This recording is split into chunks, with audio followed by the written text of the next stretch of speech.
Define parameters of program. Olá, eu sou a Priscila Franco, voz da Michael Burnham, e você está ouvindo um podcast da rede Trek Brasilis.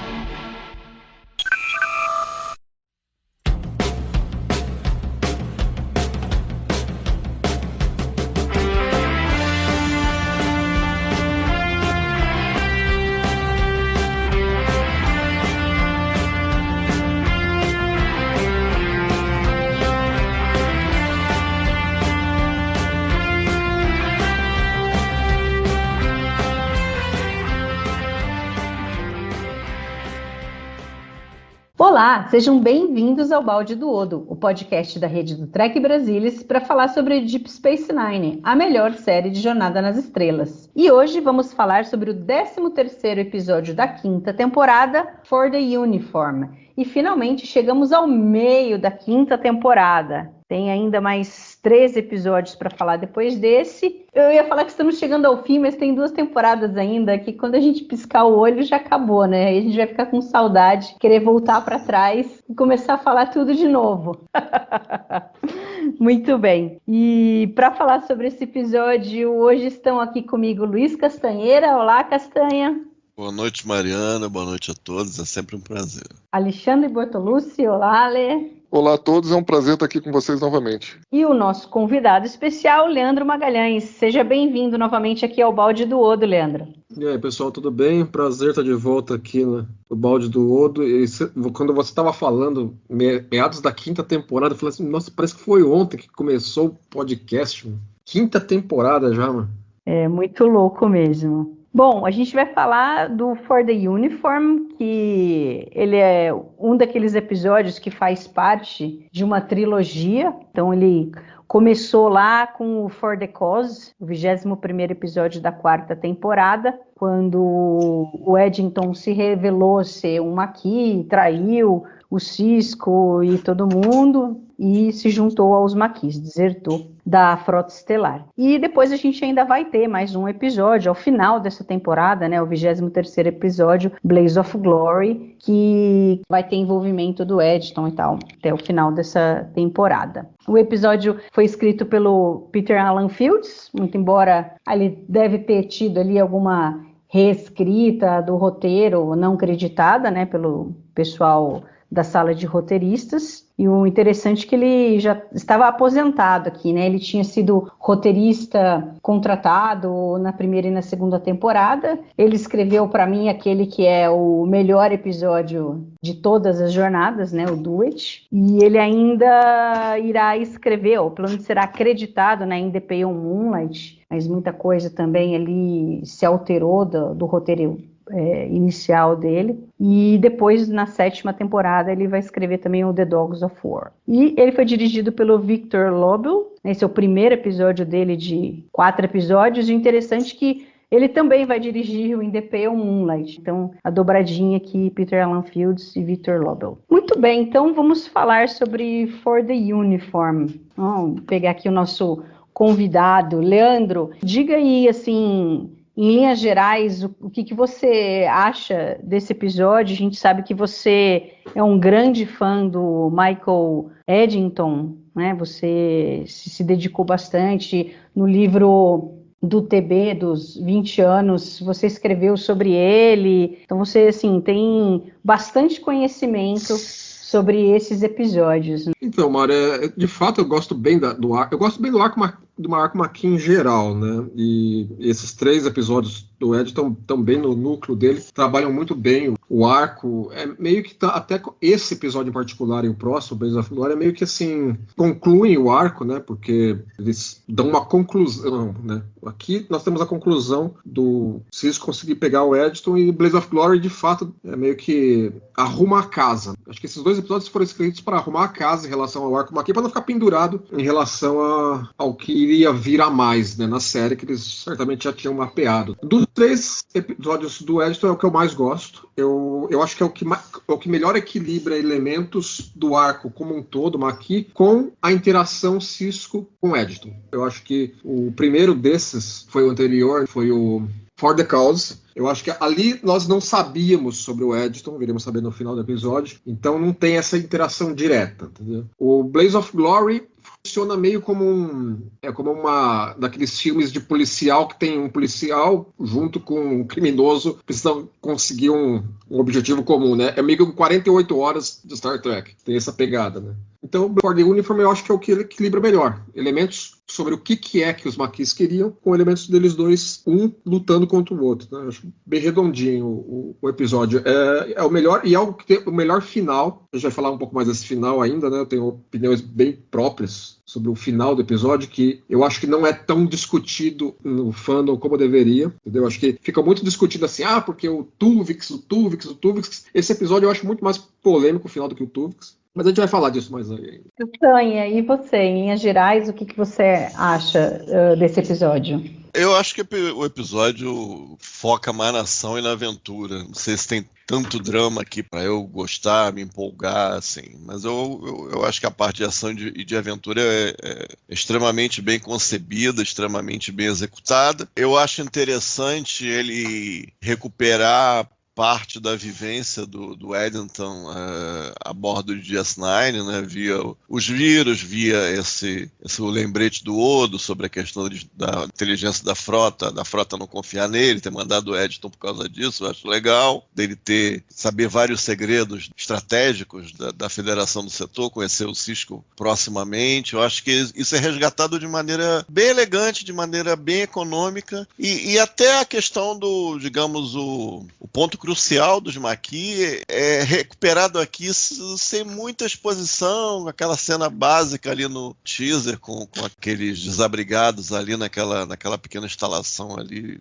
acho que subterrânea e tal. Então até a parte central é lembrada de uma maneira bem simples, bem tranquila. Eu gosto um bocado da direção. Eu acho que eu vejo alguma reescrita do Ron Moore, né, na parte de citar alguma coisa de caserna, de coisa de submarino. Eu acho que isso é feito de maneira bem interessante ao longo. O diretor trabalha muito bem com o Avery Brooks, né, explora a fisicalidade do Avery Brooks. Mas eu percebi uma coisa, acho que eu já tinha percebido em outros carnavais. Nos 10 minutos finais, ele lembra um episódio da clássica. Ele parece um episódio da clássica em que você tem algum livro, tem alguma situação clássica, e o fecho do episódio vai passar por aquilo. Aí o Sisko assume aquele papel do vilão da história apresentada pelo Edgerton ali de maneira direta e indireta, mais de uma vez, e resolve. Eu acho que é até interessante, até aquele fechinho com humor no final, parece clássica. Então dessa vez, há muito tempo que eu não via, essa coisa retornou bem forte pra mim ali no final. E digo isso de maneira positiva. Eu achei bem legal, boas atuações. Depois eu falo do holograma e tal, que eu achei meio engraçadinho em vários aspectos. Mas belo episódio pro Sisko, belo episódio pro Edgerton, e bela direção, acho que belo vencedor ainda. E você, Ale? É só passar informação, né? Esse episódio teve lá o pitch do Peter Alan Fields, mas teve uma reescrita não creditada do Hans Beimler. Ele, inclusive, coloca o nome da Malint, da nave lá, que, enfim, tá ajudando lá nas Badlands lá, porque o Hans Beimler era um americano, mas nasceu na cidade do México. E a Malint lá, Malint era amante lá do Cortés, que era o conquistador do México. Então, só uma referência aí, você comentou, né, que o episódio teve umas reescritas, e de fato teve, mas, vamos dizer assim, o cara que mais pegou o roteiro para desenvolver foi o Hans Beimler. Bom, para mim esse episódio é bastante controverso. Acho que de certa forma ele até foi escrito para transgredir mesmo, causar uma certa polêmica. O Ron Moore comenta isso numa entrevista que ele deu. Acho que aqui já existiu uma visão da equipe de roteiristas, né, de levar a franquia audaciosamente onde ninguém havia levado anteriormente. Acho que é um bom episódio, acho que ajuda a endossar também a minha tese de que a federação, como instituição, só funciona porque tem gente que faz o trabalho sujo. Acho que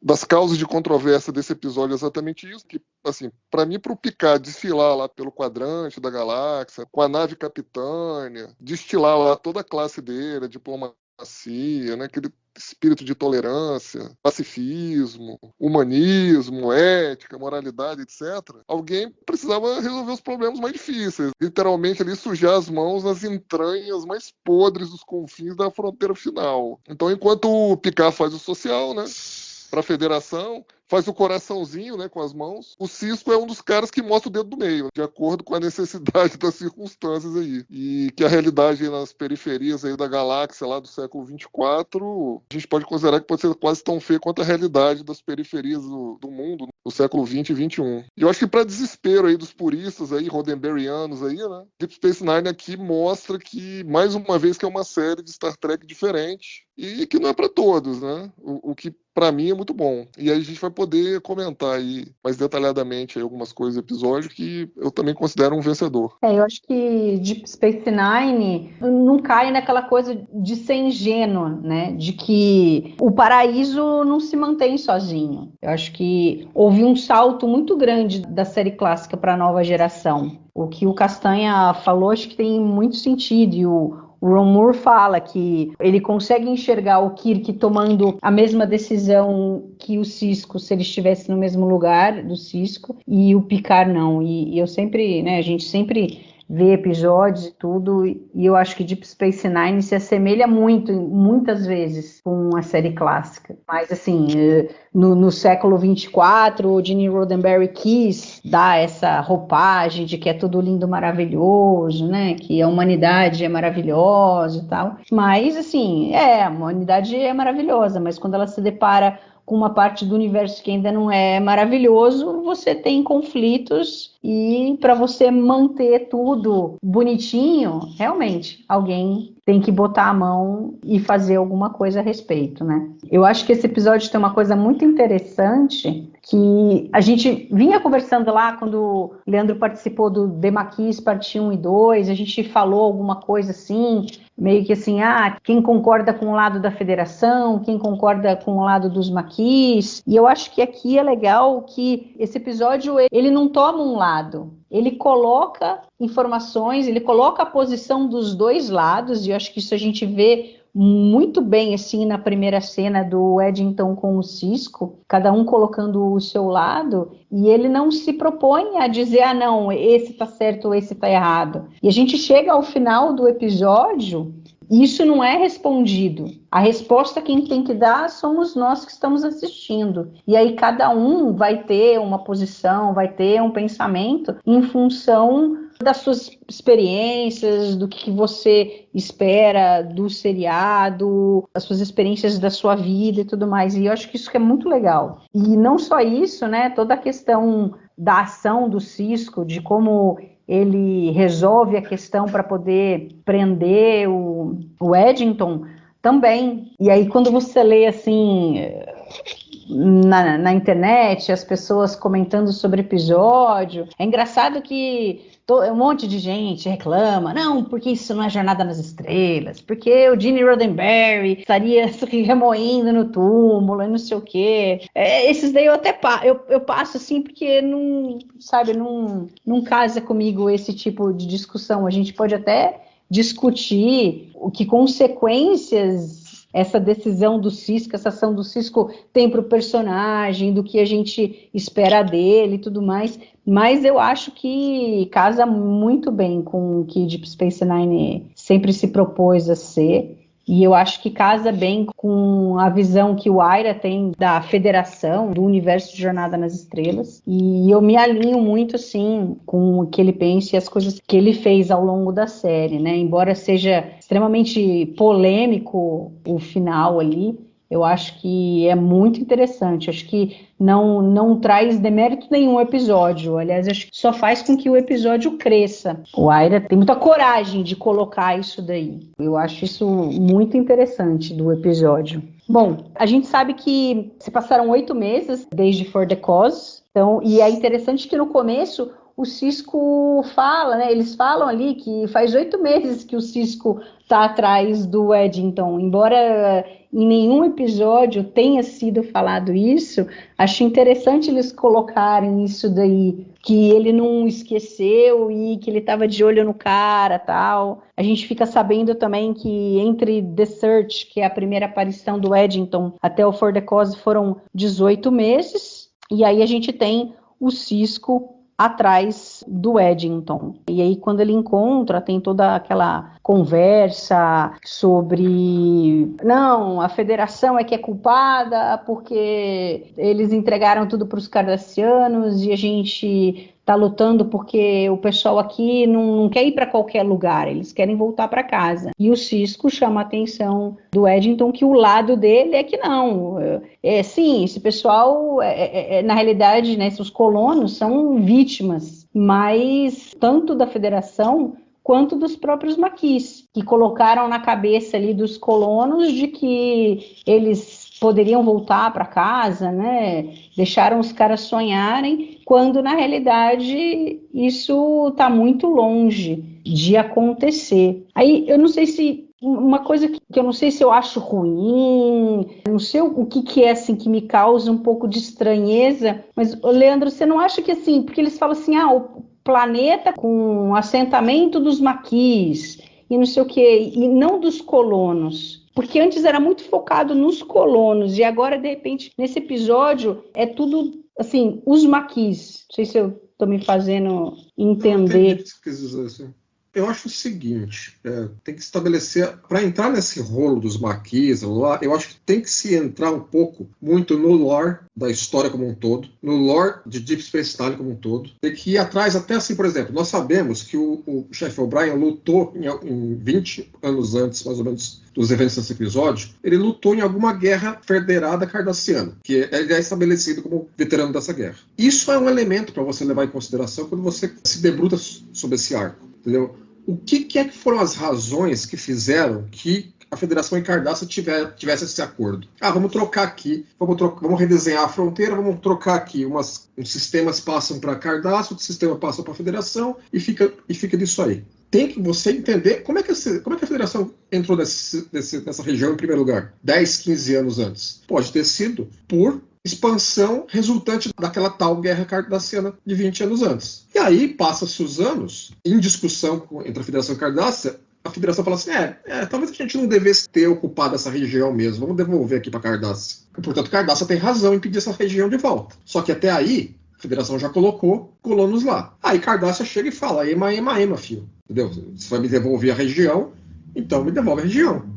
Aí surge essa questão toda. É que eu acho que essas considerações são passadas muito batidas na construção do arco. Fica muito, assim, dependendo do espectador conectar os pontinhos. Por isso que eu acho, por exemplo, que o arco deveria ter tido mais desenvolvimento. Eu acho que foi uma pena que ele foi abandonado. Porque como a gente começou conversando aqui no podcast, esse episódio e o próximo, arrumar a casa para deixar o arco para trás. E foi uma pena, entendeu? Eu acho que a quarta temporada deveria ter sido dedicada a ele e não deveria ter sido dedicada àquela papagaiada de guerra Klingon. Eu achei que ela foi uma merda, entendeu? E foi feito no desespero deles. E eles podem negar o quanto for que eles quiserem, que foi no desespero para a audiência. E o arco aqui mereceria ter sido desenvolvido, não aqui. Mas, enfim. Então, o ponto é que estabelece-se que a Federação tem que devolver os sistemas para Cardassian e não tem conversa. Aí, o que acontece com os colonos? Eles viram maquis. Por isso que tem essa distinção, Mário, eu acho. Antes eram colonos, cidadãos federados, dentro da política colonial federada. Eles se rebelaram, então agora eles são maquis. Mesmo o Eddington fala que porque a gente ia pedir independência. Eu não lembro se ele fala isso nesse episódio ou no próximo, Blaze of Glory. Mas tem um momento que ele fala, a gente ia estabelecer um sistema maquis, blá, blá, blá, blá, blá, blá. Agora, se for pensar bem, qual é a razão dos maquis virarem maquis? É exclusivamente essa treta.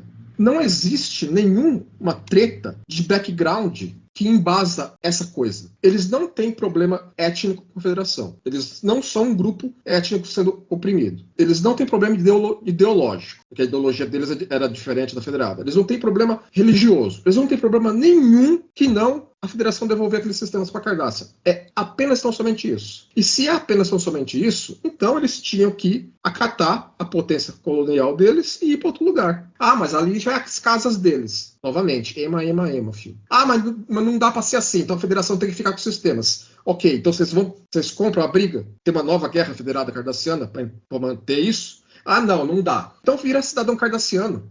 Pede cidadania cardassiana, então. Mas não quer. Então não quer nada. Os caras querem reclamar só, né? Só quer encher o saco. Só isso que os caras querem. Por isso que, assim, embora eu considere o Eddington o meu vilão, entre aspas, né? Favorito de Star Trek. Não vou dizer vilão favorito, porque o Dukat meu vilão favorito, vai. Mas, embora ele é um dos melhores vilões favoritos da franquia e é um dos meus personagens favoritos de Jornada, eu não suporto o cara. Eu acho o cara um saco, mano. Tenho a vontade de meter os 5 dedos no aspirador de alfafa dele. O cara é muito presunçoso, mas é muito presunçoso. Ele é a essência perfeita do Makee, entendeu? Eu acho que o cara é insuportável, ele manda umas conversinhas ideológicas baratas pra suportar a posição dele, entendeu? E assim, é por isso que assim, eu fico puto com essas coisas genuinamente, por isso que eu acho o arco Makee maravilhoso. Eu não fico puto com o domínio, eu sei que eu não consigo desligar do aspecto de pensar que criar uma Segunda Guerra Mundial para chamar de sua. Porque o domínio é malvado, quer destruir tudo, blá, blá.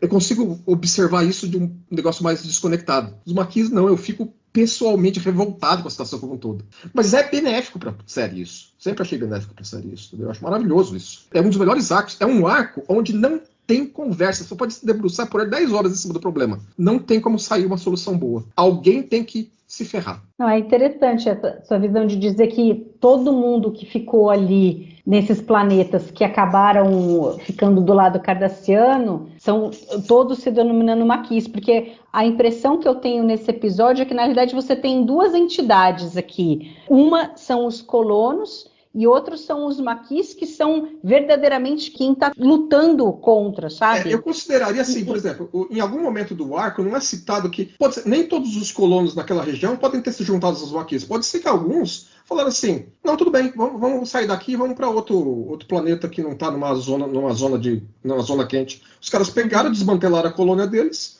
colocaram em naves federadas e foram para outro lugar, colonizar outro canto. Agora, isso não é falado, né? E não é falado. Interessante.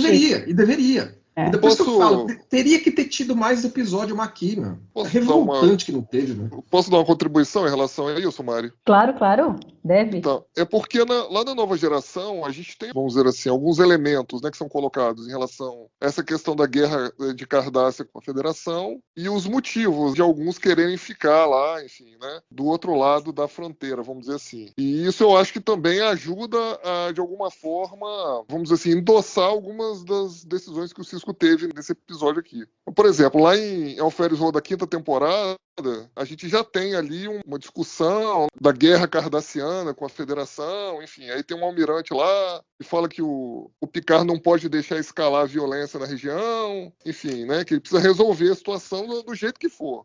Quando a gente vai ver em Journey's End lá, a almirante Nechaev fala a mesma coisa pro Picard, fala, cara, a gente vai ter que mudar os colonos do lado da fronteira aí, que isso é um preço razoável a pagar pela paz. Tinha demorado lá 3 anos para renegociar o tratado com os cardassianos. Então, assim, o Picard tinha ordem para remover os colonos e fazer o que fosse necessário para isso. E aí tem a história lá dos índios, né? Que o Picard fala, não, mas isso é meio perigoso, porque esses índios já tinham saído lá, entendeu? Eles foram realmente para aquele planeta porque eles saíram da Terra, tal, porque já tinham sido... Nossa, que coisa horrível, gente. Não, eu sei, eu só tô falando... Escrito... Nossa senhora, episódio horroroso. Então, eu só tô dizendo... para isso, né? Então, eu só estou dizendo o seguinte, né? A gente tem, canonicamente, alguém dizendo assim, olha, a guerra Cardassia-Federação foi muito custosa para a Federação. A gente tem outros episódios. Em The Wounded, lá da 4ª temporada, que aquele Capitão Maxwell fica meio doidão lá, começa a atacar umas naves cardassianas, tem lá um outro almirante, Hayden, lá que fala pro Picard, a gente precisa preservar a paz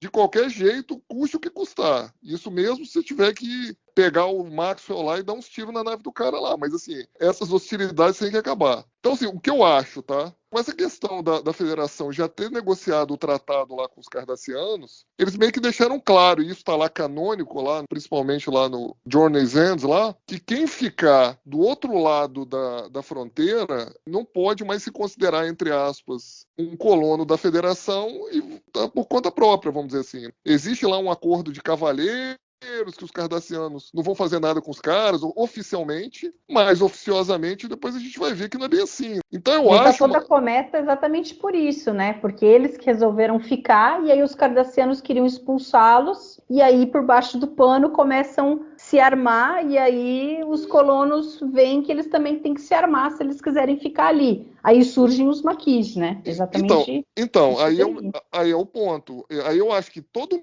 mundo que ficou lá, num planeta que foi negociado com os cardassianos, virou Makee, entendeu? O cara não é mais colono, entendeu? Ou ele virou Makee pegando em arma, ou ele virou Maqui endossando o comportamento terrorista dos caras, entendeu? Então, se você tá numa área de conflito, você quer ficar na área de conflito, cara, você tá endossando, vamos dizer assim, a representatividade que aqueles caras estão te dando, entendeu? Porque o cara fala assim, pô, bicho, eu não quero confusão, eu vou arrumar a casa em outro lugar, eu perdi a casa do meu pai aqui, perdi a casa do meu avô, perdi minha fazenda. Mas, cara, a federação tá me dando condição de começar a vida com os recursos parecidos em outro planeta. Não, mas aqui é minha casa. Tipo assim, eu não tô julgando o mérito disso, tá? Acho que desde a época das cavernas o ser humano guerreia por causa disso. Não, porque a minha casa é aqui. Não, mas aqui é minha casa, aqui era a casa do meu ancestral. É porque a minha casa aqui tem um valor religioso, histórico, o que quer que seja. Não importa. Não tô julgando o mérito disso. Eu tô dizendo o seguinte, quem decidiu ficar ou virou Maqui, ou endossou as atitudes dos maquis. Então o cara estava sabendo ali o buraco onde ele estava se enfiando. Falei, pô, meu amigo, eu não tenho mais proteção da federação. Os Cardassianos estão vindo aqui dar tiro. Ou o cara virou maqui, pegou em arma, virou terrorista, ou ele está endossando. Então, cara, ele não é mais colono de nada, Mari. Ele não é inocente. Não tem inocente mais ali. Entendeu? Ah, mas tem mulher, tem criança, tá, tudo bem, cara. Mas, assim, querendo ou não, eles estão endossando um comportamento de um grupo que virou terrorista, entendeu? Aí, para mim, não é mais colono. E eu acho que isso, de alguma forma, ajuda a justificar o que o Sisko fez, que é a grande polêmica. Pô, mas aí o cara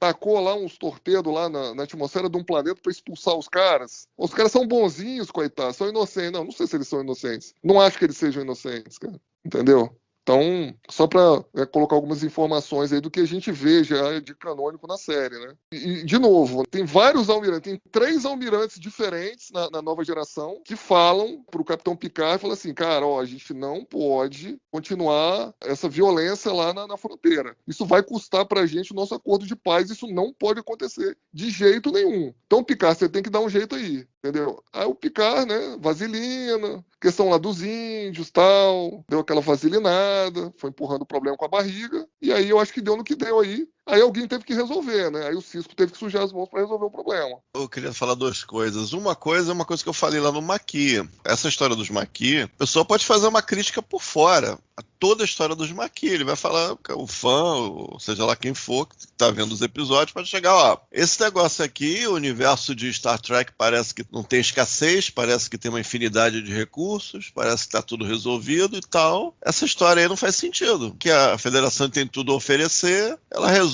esses caras aí com tudo a oferecer. Então é pedido porque a gente aceite que mesmo num contexto assim, de falta de escassez, de proliferação de tecnologia à torta e à direito, mesmo assim, um colono não vai abandonar o seu lar, não vai abandonar aquilo que ele construiu ali com a família, as tradições que ele construiu ali, mesmo seja um lugar inóspito, mesmo que seja um lugar em circunstâncias extremas. Então, para funcionar, tem que se aceitar essa premissa, porque senão não fica esquisito. A segunda coisa é que eu acho que foram lá os Maqui na segunda temporada. Eu suponho que os colonos que não eram Maqui, vamos colocar assim de maneira simples, ou se mandaram ou engrossaram as fileiras. Dá a impressão que não é uma simplificação do episódio, que ele não está distinguindo entre colonos, baunilhas e os Maqui. Dá a impressão que o grupo todo é Maqui. Ou que eles se mandaram, não aguentaram o rojão, ó, a gente aceita aqui a parada, vamos embora. Ou se juntaram de uma maneira ou de outra, ou se submeteram. Outra coisa é que não existe uma autoridade constituída. Então,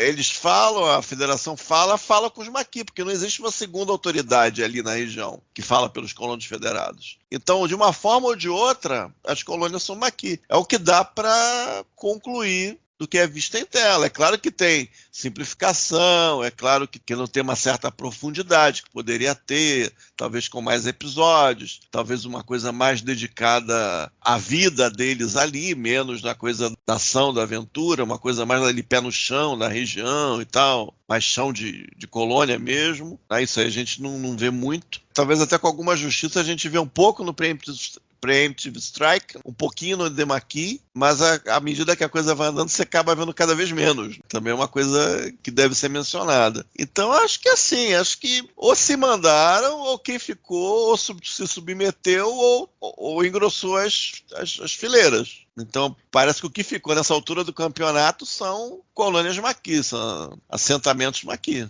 Uma coisa também que não fica claro, assim, nós estamos falando de quantas pessoas? 100? 1000? 1 milhão de pessoas? Eu não assim, tenho essa hora.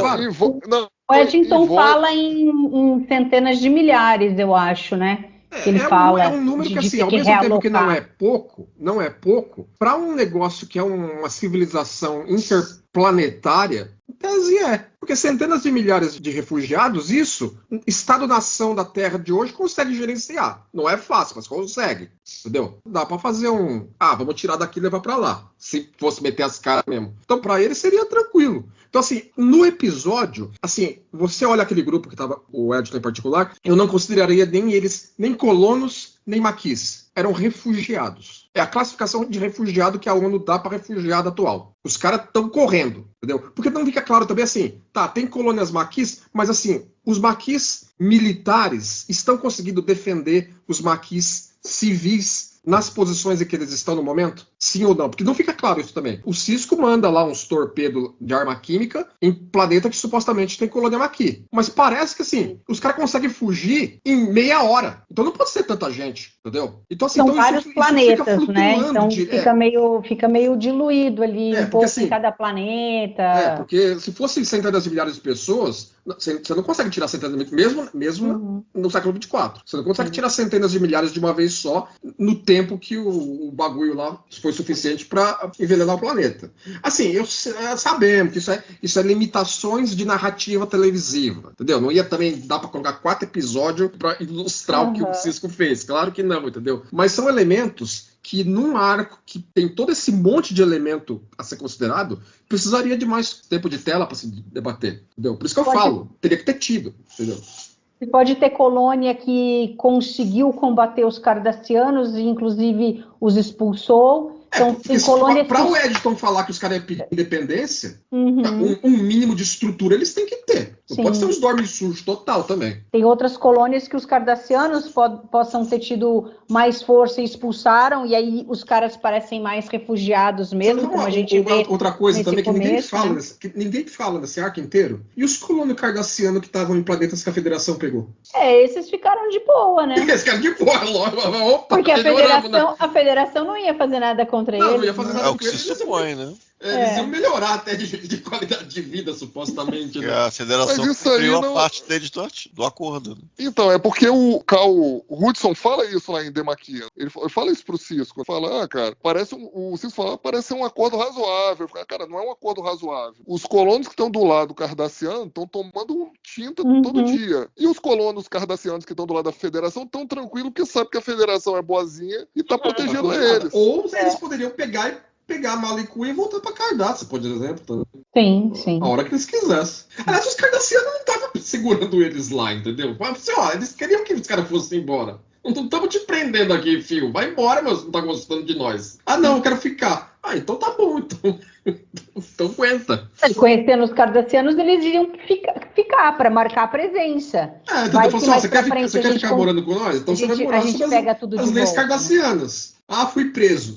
Já tá culpado. O teu julgamento já estabeleceu que você é culpado. Vai ter que viver sobre essa legislação, por exemplo. Entendeu? Eu comecei toda essa discussão. Eu vou trazer uma outra questão que daí vai ligar bem assim com o Eddington, porque essa minha estranheza dessa questão ali, porque antes, quando a gente vê em Demaquis, a gente tem a presença dos colonos, a gente tem lá o chefe daquele assentamento, digamos assim, que ele aparece, que o Cal Hudson tá ali protegendo, só que depois a gente acaba não vendo mais. Nesse episódio, o chefe agora dos maquis é o Eddington. Então, assim, eles colocam, os maquis agora são representados por, na sua maioria, que a gente viu, é o Cal Hudson, a gente viu o Eddington, antes a gente viu o Tom Riker, são todos ex-oficiais da frota e que nunca viveram ali naquelas colônias.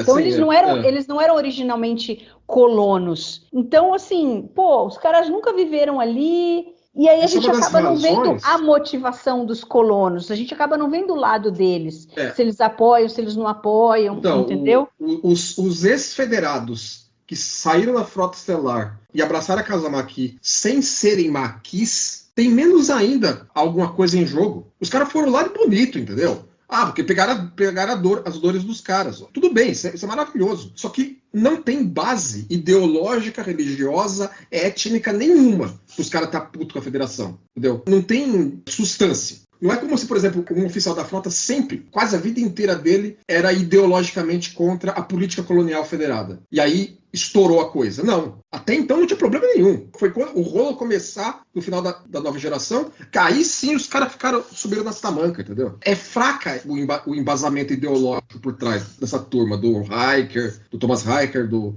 Eddington. Entendeu? Tem o Chakotay também, escritor. né? O Chakotay também, verdade. O Chakotay ainda pode ter algum traço ideológico por causa dos índios lá Mas eram os mesmos. Assim, não eram os mesmos. Que é assim, estou sendo expulso de onde eu fui colocado anos atrás. Ponto. É isso a treta. Os caras fizeram de propósito, né, ser índio americano para ficar mais dodói ainda, entendeu? Assim, isso é uma narrativa, coisa narrativa da coisa. Pelo né? amor de Deus. Entendeu? Assim, é muito telegrafado, né? É muito telegrafado isso. Mas aí a gente está entrando em elementos que, sim, foram escritos para embasar o Voyager. Uhum. Entendeu? Enquanto elemento de narrativa, né? Aí é outra história. A Voyager abandonou. Se eu acho que Deep Space Nine abandonou os maquinhos rápido demais, imagina a Voyager, então, né?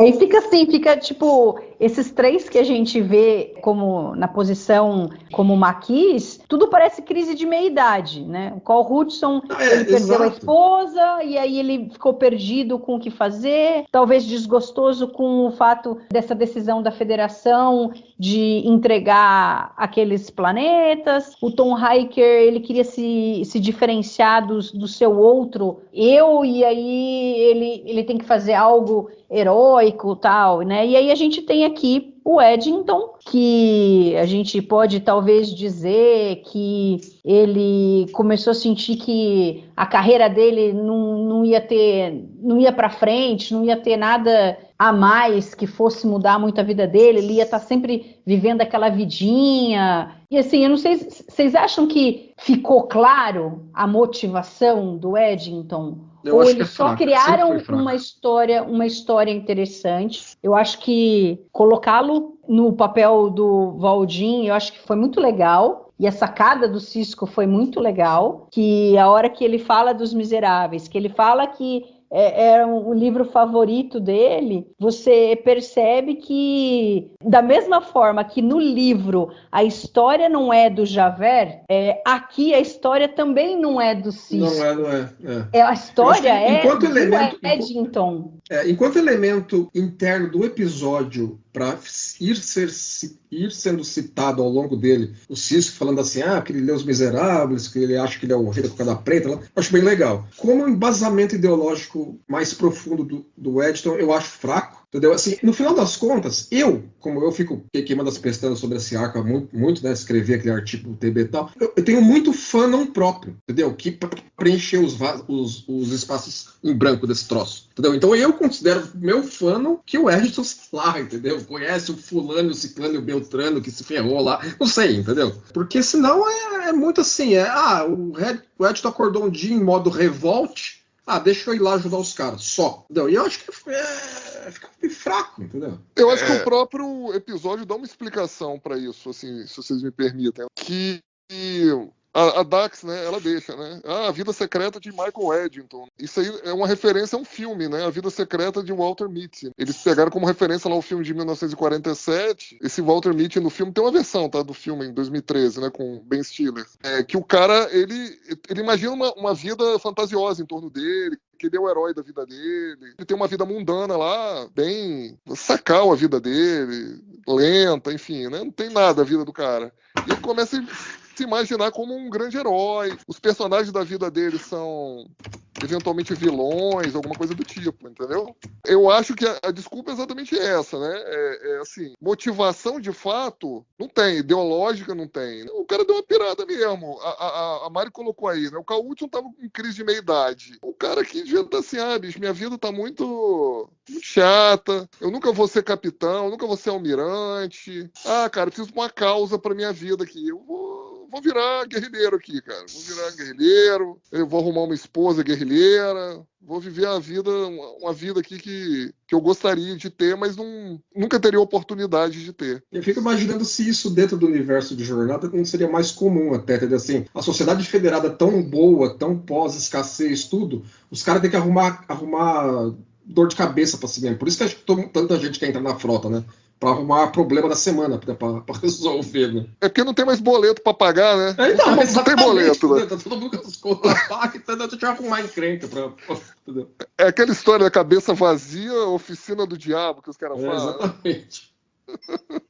Eu acho que tinha algumas histórias para serem contadas aqui, né? Se você contar os 3, se você quiser incluir a Rolarian também, 4 que foram retratados mais na frente, e você contar com aqueles oficiais que apareceram em Voyager, todos Maquis, então há de se supor que tem um número ainda maior de ex-oficiais da frota ali em meio aos Maquis. Aí você poderia retirar o acesso ao equipamento, a capacidade de conseguirem colocar alguma tática, alguma resistência frontal ali a quem quer que fosse. Isso faz sentido. Esse negócio de colocarem eles como os Maquis, como os guerreiros, é tudo muito descentralizado, tudo muito como célula terrorista lá. Isso entra um pouco em conflito com o negócio que o Ed está falando, que eles iam pedir independência, porque nunca foi falado que, por exemplo, tem um conselho Maquis, entendeu? Um mínimo de governo civil Maquis, para quem o Edton e esses outros ex-oficiais federados se respondem. Ali é todo mundo manda prender, manda soltar. Parece que os caras são a autoridade máxima aqui na área. E eles só são os caras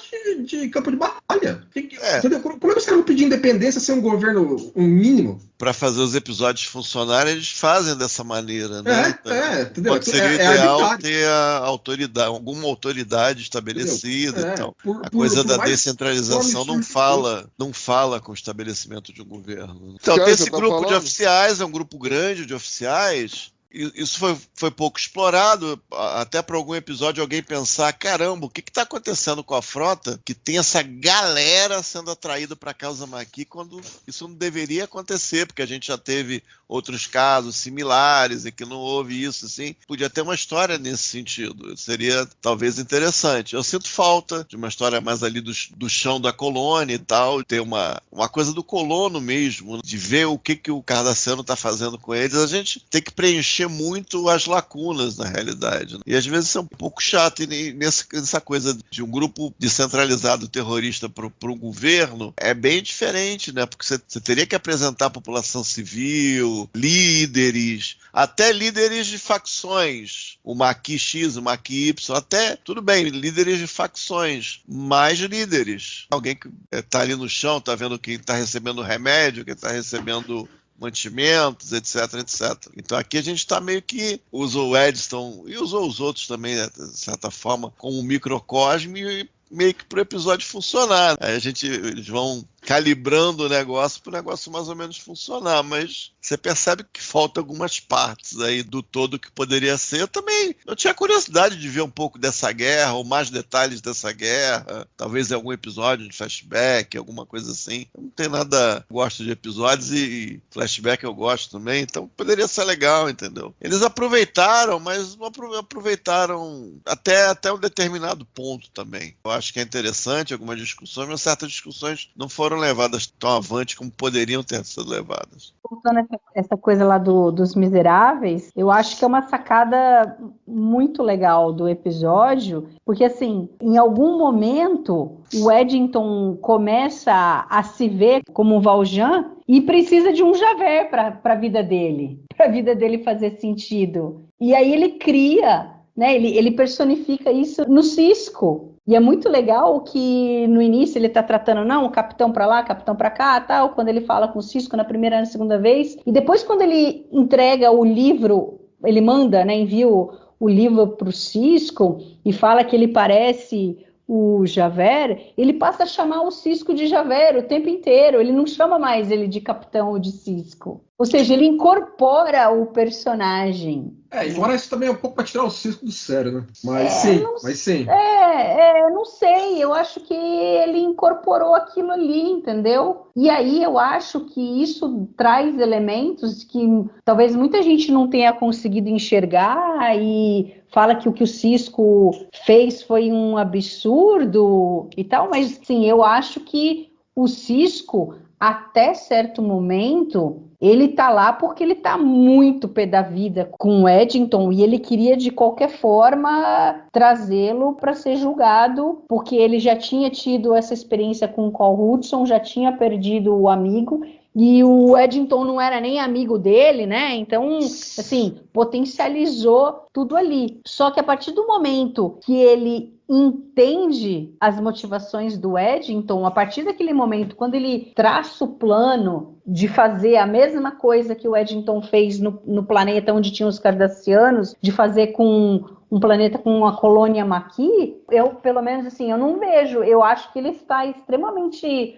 lúcido e sendo muito objetivo no que ele está fazendo. Eu não vejo ele agindo com não, quero trazê-lo a qualquer custo, tal. Eu acho que na realidade ali ele foi muito assertivo na maneira como ele resolve lidar com a situação, embora ali quando ele fala com o Eddington, ele fala, Major, desliga isso daí, comandante. Mas ele tá fazendo o papel de vilão, né? Ele tá fazendo o papel de vilão. Isso. Ele falou literalmente para Dax isso. Ele tá fazendo um papel ali, ele tá representando ali. Ele não tá mais o cara que quer somente se vingar ali. Eu acho perfeito a sua análise, Mário. Acho que é exatamente isso. Eu acho que o Eddington tirou ele tanto do sério no início ali, né? Fez a frota, inclusive, tirar a missão, né? De capturar o Eddington do Cisco. Ele vai lá descontar no saco de pancada e tal.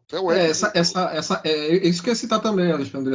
Ele dá essa respirada, como se fosse 2 tempos de um jogo de futebol. Exatamente. E eu acho que faltou, uma coisa que eu acho que faltou, eu acho que essa cena do saco de pancada, eu acho que o tour de force que o Cisco é obrigado a fazer no episódio, eu acho que é super legal. Acho que a única coisa que faltou foi ter citado a situação da Cassidy. O Eddington, de repente, ter dado uma sacaneada, tipo assim, pô, você viu que eu te dei aquela corneada lá, né? Usei sua mulher, tal, alguma coisa do tipo, entendeu? É verdade. Entendeu? Alguma coisa, ou então o Cisco falando, quando ele tava dando soco no saco de pancada, ele fala, pô, o cara me enganou e ainda corneou minha mulher ainda, porra, entendeu? Fez eu, tipo assim, meu relacionamento complicou aqui porque o cara seduziu, entre aspas, minha mulher fazendo...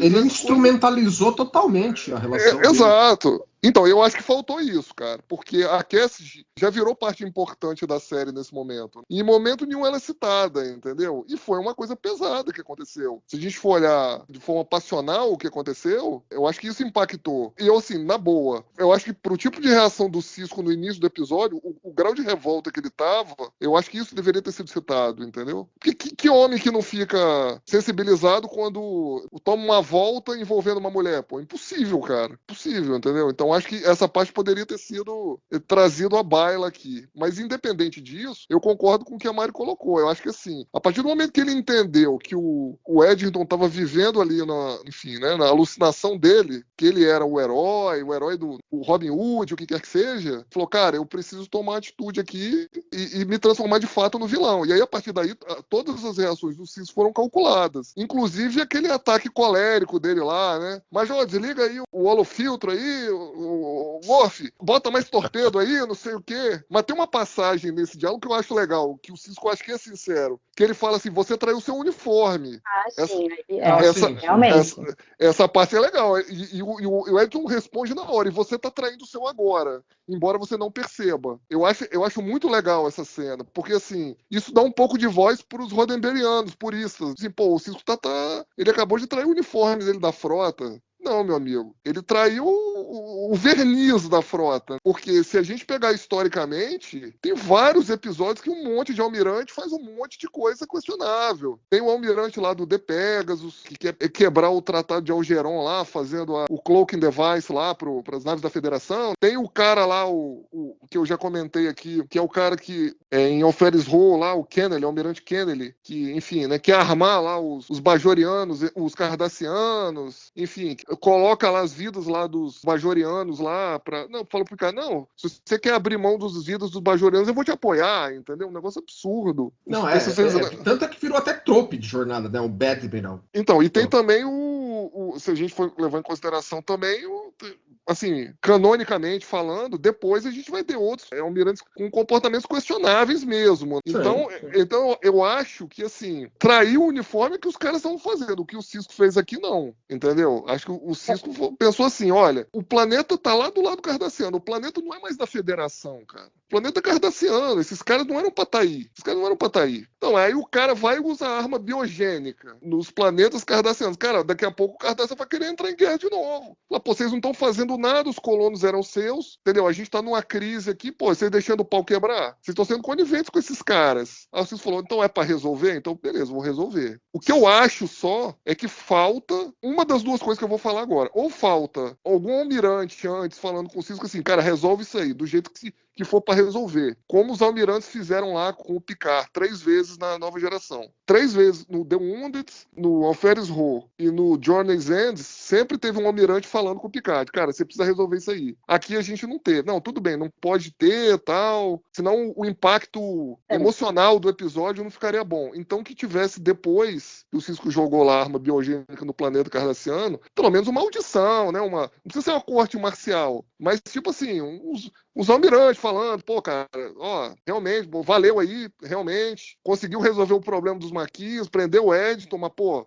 Eu ia falar sobre isso também, é o meu pega com o final. Então, porque eu acho assim, terminar um episódio com a Dax dando aquela, pô, legal, né? Você contaminou o planeta lá, fazendo graça e tal. Cara, não me parece assim... Tipo assim, a reação do Sisko não acho que tenha sido um absurdo, eu só acho que também não foi corriqueiro, pra não ter consequência. Ele saiu dando risada, entendeu? Então, ele utilizou uma arma de destruição em massa e saiu rindo. Agora, vamos fazer uma analogia aqui. Vamos dizer que tem um grupo de terroristas arregimentados, aquartelados, numa pequena ilha do Pacífico. Aí vai um destroyer da Marinha dos Estados Unidos lá, um só, e o capitão desse destroyer unilateralmente decide usar arma química para tornar a ilha inabitável. Imagina o fuá que isso não ia dar. Aqui, o Sisko sai rindo. Não tem Conselho de Federação, não tem foto, tem nada. Tudo um bando de banana. Ah, mas precisou pra resolver o problema. Tudo bem, velho, mas porra, meu. Mas tem que ter consequência, né? Foi feito. Tem que ter alguma consequência, E aí o fandom vem ficar me perdendo tempo falando de Tuvix. Ah, mas pro inferno, velho. Esse aqui é 10 vezes mais polêmico. Já teve outra vez, que agora eu não lembro se foi em The Adversary, qual que foi... Que daí o capitão fala, ou não, foi antes do Adversary, que o almirante fala... Foi. O almirante fala pro Sisko, não sei se eu arranco você da frota ou se eu te dou uma promoção. Aí, como deu tudo certo, como no fim das contas deu certo, então beleza. E é meio dessa forma que o almirantado da frota é o jeito que eles trabalham. Se você vai lá e faz uma coisa errada, mas deu certo no fim das contas, você toma um tapinha na mão e tudo bem. Agora, se tivesse dado... o fim justifica os meios. É a definição de dicionário de fim justifica os meios, né? Exatamente. Então, mas o problema é que assim, fica pouco crível ficar com aquela galhofa no final que a Dax fez ali. Exato, entendeu? Cara? Além de tudo, o cara sai dando risada. É muito desaforo, né? Para o contexto geral da coisa. Podia ter terminado o episódio tipo assim, o Sisko, o Odo falou, Sisko, tem uma mensagem do comando da frota urgente pra você agora. Aí beleza, acabou o episódio, ok. Aí ou no off, que ele começa a falar lá que no fim das contas foram trocadas as colônias, os cardassianos que tiveram que evacuar aquele planeta, foram para o planeta que não podia mais morar nenhum humano, e os humanos foram para o planeta que não podia morar nenhum cardassiano. E ele poderia dizer, recebi comunicação, o almirante tal, não sei o quê, falando alguma coisa a respeito. Realmente acho que teria sido um final melhor. O que acho que faltou nesse episódio, tudo bem, você queria transgredir um negócio, mas faltou isso, essa questão ou da consequência ou questão da ordem direta. E que eles acabam acertando em The Pale Moonlight, né? Porque em The Pale Moonlight, antes do Cisco começar a fazer lá aquele embuste, ele fala, cara, eu não posso fazer isso sozinho. Lá ele conversa e os almirantes... Exato. Por isso que aquele episódio é a prova de bala e esse aqui não. Porque não dá pra você agir de forma tão, vamos dizer assim, preemptiva, tão radical.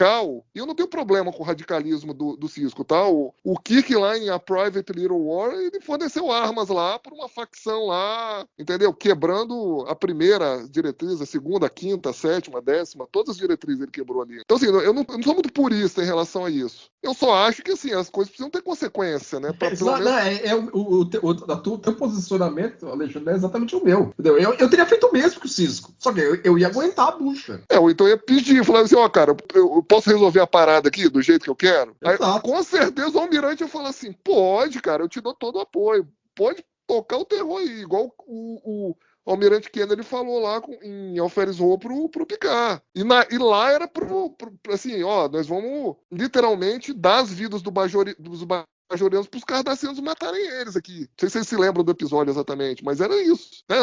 Picard, se você decidir abrir mão da vida dos bajorianos, aí tá tudo certo, eu vou te apoiar 100%. Aí o Picard lá... Eles escolheram não despender tempo do episódio com isso, e fica subentendido que alguma coisa foi falada, mas pelo fato de ter dado tudo certo, a gente imagina, eles deixam pra gente imaginar que talvez o Cisco tenha tomado ali uma bronca, mas ao mesmo tempo recebeu uma medalha por ter resolvido a questão que os caras não conseguiram resolver até então, entendeu? Eu suponho que a ordem veio, porque a Defiant foi desabilitada. O cara botou a Malint foi desabilitada, tira as luvas e pau dentro. Eu suponho que a ordem veio. Eu não tenho dúvida que a ordem veio. Então, mas ele fala que não no final. Mas ele fala que não no final, não, né? Que o plano dele de jogar lá, de contaminar o planeta, isso ele não passou pelos almirantes, né? O diálogo da Dax claro. Mas, gente, isso não é plano. Não é plano. Não foi plano dele. Ele foi tateando, ele tinha que resolver a situação. A situação foi resolvida, após o fato, o cara valida as ordens e acabou esse assunto encerrado. O que eu tô achando, o que na minha opinião, que eu chamei de influenciado pela série original, é que os últimos 10 minutos, eles não têm esse poder de drama todo. Eles são uma farsa. O Cisco vira o vilão enrolador de bigodes para manipular psicologicamente o Edison ali, para o Edison se entregar. Então, eles até fazem aquele reset button do pessoal que sai no lugar entrar para o outro e vice-versa, para o negócio ficar bonitinho, entendeu? Eu não vejo esse poder de fogo nesses 10 minutos. Para mim, é uma farsa. E o Cisco falar isso é uma rima com ele lendo o livro ali quando a Dax chega. Então, pra mim, é um negócio farsesco, entendeu? Não tem muito drama, eu não vejo. Eu acho muito bom entretenimento, entendeu? Mas eu não vejo muita substância nesse pedaço. Eu acho legal, mas no fundo é uma farsa. No fundo, o que aconteceu ali não teve efeito prático. É diferente dele provocar um monte de mortes, dele ver as naves saindo, da galera, a pele caindo, queimando, de alguma forma morrendo asfixiado, de fazer um evento, sabe, diplomático catastrófico mesmo, entendeu? Então eu entendi que foi uma farsa para resolver com a coisa do livrinho e fechar a história, entendeu? Ou seja, eu não vejo muita coisa aqui. Talvez antigamente eu visse assim uma coisa, como é que eu vou dizer, algum ato muito grande do Cisco, mas se a gente pegar qual é o padrão? O padrão da jornada é assim, eles dão a ordem, resolve. Se depois do fato o negócio resolveu bem, eles fortalecem aquelas ordens e aquilo tudo fica certo, entendeu? Então eu achei que não fugiu muito disso, não. Eu acho que ele é vigoroso, muito vigoroso, a apresentação é vigorosa, o Avery Brooks espana o cenário para tudo quanto é lado, mas no fundo, eu não sei se quebrou grandes formatos aqui. Eu não sei, honestamente não sei. Eu acho que o questionamento, Luiz, não é nem esse. Eu acho assim, acho que a questão da lógica interna do próprio episódio e eventualmente da própria série. Porque, igual você está falando, se é uma farsa os 10 minutos finais, e isso tem algum tipo de implicação, eu vou dizer assim, implicação que eu digo... É o que me parece. Não, mas implicação que eu digo, assim, o Cisco está agindo de forma... corriqueira? Não, ele não está agindo de forma corriqueira. Ele usou uma arma biogênica. Para você usar arma biogênica, você tem que ter algum tipo de motivo. Ele teve um motivo, que era pegar o Eddington e acabar com o problema dos maquis. Tudo bem. Só que assim, não foi algo corriqueiro, né? Foi um negócio que sai um pouco de uma ordem normal. Exato. Ele tem alçada. Exato.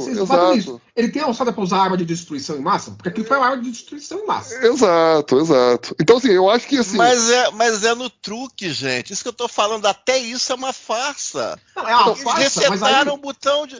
Porque no final, farsa, porque, aquele voice-over, assim, por ele exemplo, muda de vítimas... lugar e acabou, não se fala mais nisso, entendeu? Isso que eu tô querendo dizer. Porque, assim, é um truque. Mas porque aí também, senão, não seria aprovado lá internamente da Paramount, os caras escreverem um negócio que o Cisco usa uma arma de destruição em massa e deixa 100 mil negros mortos. É diferente dele passar mas mesmo começar assim, a matar a galera. Não, mas mesmo assim... federados outrora. Entendeu? Não, mas mesmo assim é um uso de uma arma de destruição em massa em si que ele não tem alçada para isso. É a mesma coisa, por exemplo, se o capitão do USS Eisenhower, esses dias lá, perto do Mar Vermelho, explodisse uma arma nuclear em cima do Iêmen. Isso acaba com os Houdini, com os Rojin, sei lá qual que eles chamam lá. Acaba o problema. Mas ele tem alçada para isso? Sozinho ele não tem. Tá, mas você entende que, no fundo, é uma coisa muito séria, que não é nada sério no final do episódio? É sem dentes, porque é a Jornada das Estrelas.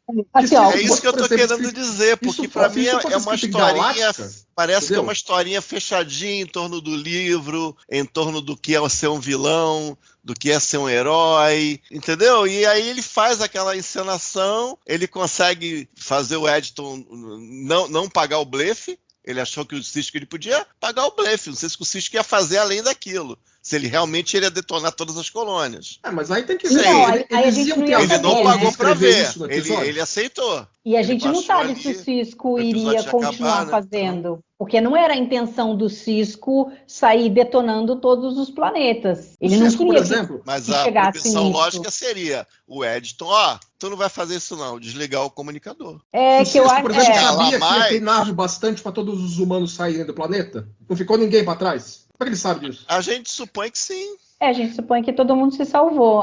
Pois assim, né? Isso é a informação que a gente tem. Em função desse final feliz de que, embora o Cisco tenha jogado lá uma arma biogênica que a priori seria uma coisa catastrófica, no fim das contas não teve consequência nenhuma porque todo mundo se salvou. Todo mundo saiu dali. E foi o jeito que ele teve de fazer com que aquelas pessoas saíssem dali, que de outra forma elas não iriam sair. Então, assim, guardadas as devidas proporções, quando eu vejo isso daí, eu lembro imediatamente de Progress. Que a Kira, no fim das contas, no final do episódio, ela tem que botar fogo na casa do Mullibok para ele sair de lá. Porque ele não sairia se a casa continuasse em pé. E ela bota fogo, ela destrói lá o forno que ele estava fazendo. Só que assim, ali a Kira simplesmente destruiu uma casa. Aqui o Cisco joga uma arma biogênica. Então a diferença é gigante. Mas no fim das contas, fica muito parecido as duas coisas. Assim, ele usou uma arma para o qual ele, em tese, não teria alçada para usar. E confrontado com essa informação, ele saiu dando risada. Isso em si é um negócio polêmico, entendeu? Ele falou, a federação não ia deixar. Federação não ia deixar, e nem eu cago pra Federação. Parece o final da TOS, parece um final da série clássica, quando você chega na ponte e tá lá o Kirk, o Spock e o McCoy, um olha pro outro, dá aquele sorrisinho e tal, acabou tudo bem, cena de entendeu? tag bem descontraída.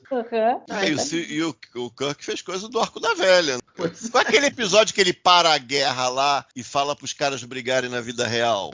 Então, até Taste of Armageddon, não é isso? E Taste of Armageddon? Eu os acho caras que começaram a conversar. Então, o Cisco acabou com uma guerra. É. E falou assim, quer se matar, se mata, mas não vai se matar mais eletronicamente, não. Vai ter que um lado dar um tiro no outro.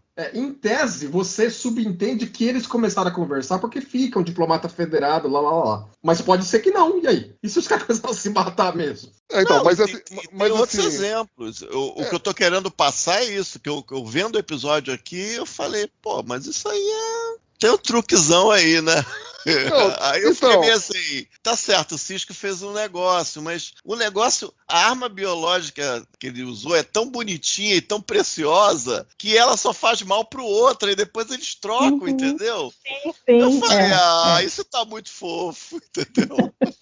É porque os caras não tiveram as bolas de escrever consequências mortais reais, entendeu? Sim. Não, se eles tivessem as bolas de fazer isso, era melhor. Eu acho que ia ficar melhor ainda. Eu só acho assim, independente de ser farsesco, eu acho que assim, eu acho que isso depõe contra a lógica interna do episódio e da própria série, né? A série vem construindo, ou tentando construir uma história das coisas serem consequências. Exato. Então, tipo assim, o que acontecia lá na série clássica era apagado na semana seguinte, ninguém lembrava. Aqui não, aqui existe uma tentativa consciente dos roteiristas de ter um tipo de continuidade, consistência, né? Aconteceu aquilo ali 2 temporadas atrás, os próprios personagens citam, né? O Edson é o cara lá que traiu o Cisco, então, quer dizer, o cara precisa ter um conhecimento mínimo da série para poder desfrutar do episódio. Então, assim, eu acho que o ruim só do episódio é isso, é ele afetar diretamente a lógica da série e do episódio em si. Agora, em relação ao que o Cisco fez, eu não vejo problema algum. Até porque vocês já falaram aí, é uma arma biogênica, vamos dizer assim... lógico, encomendada. Não, né? ela é mortal de fato, entendeu? Assim, se o cara ficasse lá do planeta e falar, não vou sair daqui, aí o cara morre. Tudo bem, mas o Cisco avisou antes, eu vou jogar uma bomba aí, vocês têm uma hora pra sair. Ele ainda avisou antes. E aí eu acho que faltou, por isso que eu tô te falando, como ele avisou antes, não podia ele ter recebido uma comunicação lá do almirante, ô Cisco, o que você está pensando fazer? Cara, eu vou resolver o problema aqui dos maquis pra sempre. Você vai me apoiar? Não, então beleza. Toca o terror aí, bota pra fuder aí, tá tudo certo, entendeu? Depois a gente segura a onda aqui, mas não teve nem isso, aí no final o cara fala assim, você resolveu lá com a frota estelar lá, esse negócio aí de jogar bomba? Ih, rapaz, isso isso é um desafio que não tem cabimento. Aí a Dax morre de rir, legal, hein, cara, e sim, hein? Adoro quando os vilões vencem, né? Aí não, é muita galhofa, né, cara, pelo que tinha acabado de acontecer. Mesmo. E se ao invés dessa arma aí, o Cisco tivesse falado, vou disparar um torpedo Gênesis nessa bagaça e vou formatar essa bosta aí. E aí? Vou formatar. Entendeu? Podia. Ele não tem da mesma maneira que ele não tinha alçada para aquela arma, ele não ia ter alçada para um torpedo Gênesis. Ele quis pagar na mesma moeda. Ele que eu acho que o Eddington sentisse a mesma coisa. Você tirou os cardassianos de lá, agora a mesma coisa vai acontecer aqui, tá vendo? Agora, eu não acho isso demérito do episódio, tá? Não. Assim, eu tô tentando tenho isso que eu tô tentando entender. Assim, eu tenho pra mim é toys até a medula. Assim, eu tenho mais estranho que possa parecer. Mas nessa altura do campeonato, eu não sei se ter um final Toys é uma coisa tão edificante assim, entendeu? Pra Deep Space Nine, cara. É porque desde o momento que ele descomprime ali naquela cena do saco, a gente vê que ele descomprime. Aí depois ele começa a tentar pensar, ele tá meio puto ainda, né? Ele tem que resolver. Mas aí quando ele vê o negócio do livro, aí você vê que é uma coisa bem Toys, né? Que às vezes a Toys fazia com um livro, às vezes fazia com uma metáfora de alguma coisa científica, eu lembrava um fato histórico. É Toys, assim, e aquela cena final com a risadinha. E a Dax sendo tipo um Spockzinho ali pro aquela cena de tag, entendeu? Só faltava aqueles créditos lá, com aqueles estilos ali e tal. Mas aí, assim, não dá, né, cara? Tipo assim, 30 e tantos anos depois de desenvolvimento de narrativa televisiva, não dá, né, cara? Eu sei, Alexandre, mas olha só, mas a gente, pelo menos eu falo, eu até gosto do episódio e tal, mas eu falo coisas que poderiam ter, tipo, pra hoje, poderia, tipo, você comparar com The Expanse e os Belters. Os Maquis são os Belters de tantos anos atrás. Aí você compara com os Belters, que tem toda uma sociedade, tem uma meia dúzia de líderes, tem uma ideologia, tem metáfora, tem uma história imensa no sistema solar. Aí você compara assim e você vê que tem várias partes que estão faltando nessa história. Porque aí é lógico. Aí tem dezenas de episódios contra o quê? 5, 6 episódios Maquis. Tá entendendo? Então isso eu tô colocando. Consequências tem. O Edson traiu o Cisco, sim, vai ter uma consequência que ele vai atrás do Edson. Mas a coisa dos Maquis tem parte que não tem tanta consequência assim. Vai ter consequência depois que vai ter uma história, consequência de outras coisas também? Vai ter. Mas consequências, mas talvez não todas, entendeu? Isso que eu tô querendo dizer. E fora o seguinte, assim, naquele ponto da série... Também tem isso, é a mesma história. Naquele ponto da série, o arco Maquis estava incomodando eles queriam era dar um fim no troço. Essa é a grande realidade. Tanto é que depois que Cardassian se junta ao domínio e põe os Klingon pra correr, eles falam assim, e a gente acabou com os Maquis também, tudo acabou, resolveu o problema de todo mundo. É que começou, era só para ser um setup na TNG e em Deep Space Nine para Voyager. Só que em Deep Space Nine, eles acabaram escrevendo muito bem. Então, o Aira deve ter falado, putz, é triste a gente abandonar isso aqui. Voyager tinha que ter dado isso, mas também, assim, fica difícil você herdar isso daí. Como é que você vai contar a história dos Maquis se eles estão no quadrante Gama? Não faz sentido. No quadrante Delta. Não faz sentido. O que vai ser tratado lá sobre os Maquis é de outra forma. E aí, no fim, eles ficaram com isso nas mãos, que era algo que eles podiam desenvolver, mas a gente também não sabe lá se não tinha um certo... ciúme o povo de Voyager, por que vocês estão falando sobre os Maquis aí e tal, entendeu? Então, no fim das contas, eles fazem o tanto que eles conseguem fazer sobre isso para dar um final. E aí culmina, né, com a Guerra Dominion e coloca como assim, os Maquis acabaram e resolvem o problema dessa forma. Né? Do jeito que o Rick Berman era alérgico à polinização cruzada, né? É bem possível.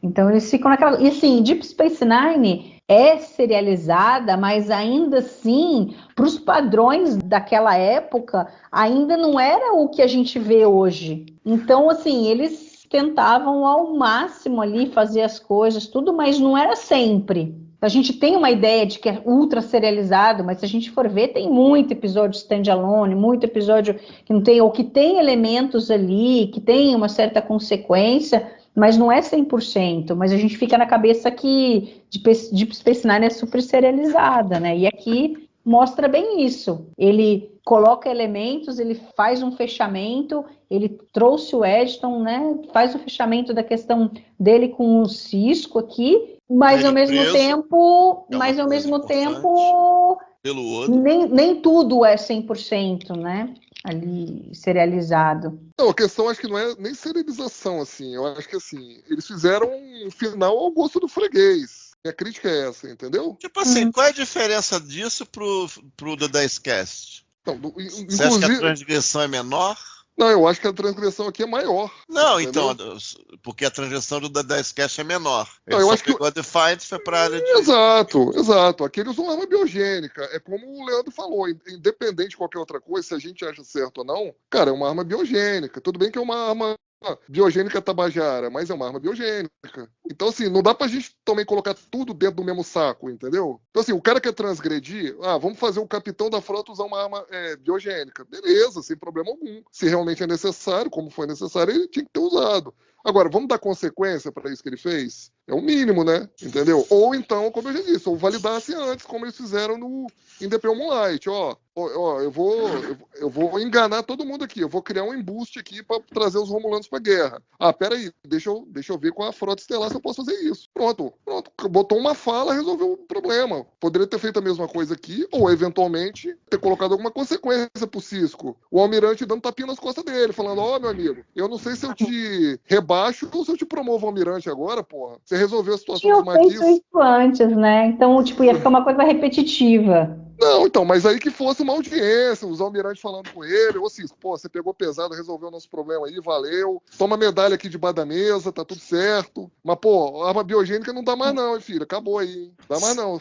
Esse episódio, se ele fosse duplo, ele seria melhor? Não, acho que não. Imagina ele começando. É o final. Mas imagina ele começando numa colônia, mostrando exatamente o que o Castanha falou, o Eddington ali, a dinâmica deles, eles lutando, eles roubando a arma, né? A arma não, aqueles elementos lá dos bolianos, entendeu? Você faz um monte de coisa antes. Você vê o Eddington agindo como Maquis ali, para depois chegar nesse ponto da Defiant, do Sisko intervir, e aí você pararia ali num certo ponto, quando ele faz com que a Defiant fique totalmente à deriva, e o Sanders vai lá, o Capitão Sanders com o SS Manish vai lá e resgata, aí acaba ali, entendeu? E aí você tem toda uma segunda parte, aí você consegue colocar no final o Sisko tendo que ir para uma reunião lá com o almirantado na Terra, alguma coisa assim. Mas assim, eu não me incomodo deles não terem colocado isso no episódio. Eu acho que fica subentendido que teria que ter alguma conversa dessa, mas como a gente já viu antes, você imagina que isso aconteceu. Isso para mim não faz falta no episódio, não. O que faltou eu falar, que esses caras falam das motivações. Por exemplo, o Carl Hudson, ele tinha perdido a esposa, ele tinha um relacionamento mais próximo ali com os colonos, entendeu? Você consegue ver alguma coisa, fazer uma fanfic mental aqui. O Thomas Riker, ele tem a coisa da identidade e tal, também é uma coisa diferente. Aí você chega o Eddington, ele parece que é só aquela coisa romântica, lutar pela liberdade e tal. A gente não teve muito realmente disso. Aí você ainda coloca a coisa do livro, fica até fica mais frouxo do que até você poderia esperar. Aí faltou. E é bonitinho, né? Ser um livro em francês e o Maquis é um grupo de resistência francês, entendeu? Às vezes a conexão é tão boba quanto isso, entendeu? Às vezes ele estar ali seria tão bobo quanto isso. Se a gente tivesse visto ele ali, mas eu contatei você aquele tempo, a gente demorou muito para fazer esse plano, eu fiz o que pude, eu consegui entrar em DS9, que pintou a vaga, não sei o quê. Poderia ter um episódio inteiro disso em outro momento, ou uma história B, não sei. É aquilo, né? Às vezes a gente está fazendo um exercício meio anacrônico, né? Porque na TV que não tinha, pelo menos ali para Star Trek não tinha. E a gente consegue imaginar que poderia ter sido feito de outra maneira. Mas se você comparar os três, o Eddington, se você bobear, ainda psicologicamente fica com a vareta mais curta. Talvez no próximo a gente reveja isso, mas os outros dois tinham até alguma coisinha, algum ponto de entrada. O Eddington não, ele traiu, e aqui ele era uma espécie de líder, tomava as decisões, e a gente não sabe muito bem porque que ele estava ali. Ele fala, uma voz muito anti-federação, mas falta alguma coisa assim, alguma carne aí nessas partes ali pra gente entender melhor o personagem. Eu acho também interessante que a gente tem a Dak em bastante cenas com o Sisko, né? Então você vê ali a amizade dos dois, ela apoiando, ela chamando a atenção do Sisko em alguns momentos, e eu gostei muito da cena quando o Sisko fala, não, diz aí, Dax, você vai dizer que eu tenho que voltar para trás, que eu tô louco, vou voltar lá para minha sala ficar lendo os relatórios do Odo e tal. Ela, não vou falar isso. Não, pode falar. Fala, não, é sério, eu acho que você tá cada vez mais parecido com o Curzon. Aí, né, ela fala, não, mas isso é um elogio. Aí eu adorei quando ela fala, então da próxima vez que eu sair em alguma aventura, lembre-se desse momento e seja mais compreensivo. Eu achei muito legal. Que escreveu, remetendo que ela tá falando, né? Remetendo a Blood Oath. Eu achei ótimo isso daí. E aí depois, a hora que ele tá sentado lá no... Deve ser tipo... Acho que ali é o refeitório, né, da Defiant, que ele tá sentado lá lendo o livro e ela chega e eles começam a conversar. Então eu acho importante, assim, essas cenas dos dois. E alguém vai falar do holotransmissor? Fala aí. Do holotransmissor de Tabajara? Que só apareceu aqui, né? Só apareceu aqui. Eu não sei como o Dr. Bashir, funciona. eu presumo também, ele aparece. Uhum. No Dr. Bashir? No final, quando tem aquela reunião audiência. reunião com o almirante da frota lá, tal, que o cara pede pro pai do Bashir se apresentar. Quando você voltar pra Terra, se apresenta, tal, o quartel-general da frota, pra você cumprir sua pena, tal, entendeu? Aparece na sala do Cisco, esse holoprojetor, não na Defiant. Depois não aparece nunca mais. O meu fã não é. Eles testaram o negócio, bugado pra caramba, e não vou usar essa porcaria, não. Eu acho que nesse episódio aqui ele funciona bem, porque tem que ter essas trocas entre o Cisco e o Eddington, né?